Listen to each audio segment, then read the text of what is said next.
bad shit down there. So how long you been back pain? I've had this cut out my thing. I'm good, don't get me wrong, but we rode on it before this week. You want to fix right now? No.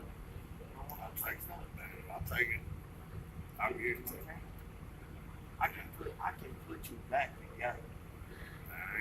Now let's go like I go, man.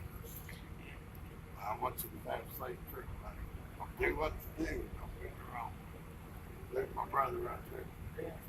We got our thing. See, he the one that I knew somebody had back pain. You know he had this cut out? No? Yeah, I do. Oh, okay. They good boys right here. I apologize, man. I just knew that I knew somebody had back pain. I didn't know it was you. Well, we're men of God. We believe in Jesus Christ, my G. And God talks to us. And a lot of times we'll know things that people don't think we should know because God talks to us to reveal things because he wants to heal things and fix things and get rid of things in people's lives. So that's why I asked, because I could see it wasn't you, though. It was your brother.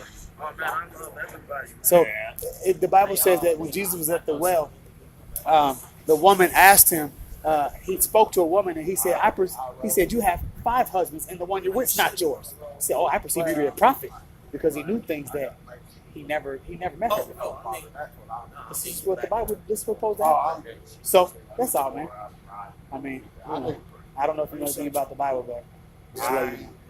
But yeah, God's amazing, man. We've been doing this. We've been doing this for the last 3 years, and we've been seeing blind eyes open, deaf ears open. We've been going to hospitals, freeing people from the hospitals, all types of stuff.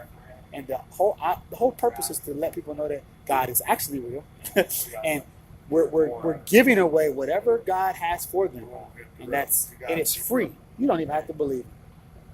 But it would be foolish to not believe God. So we videotape these things, we get them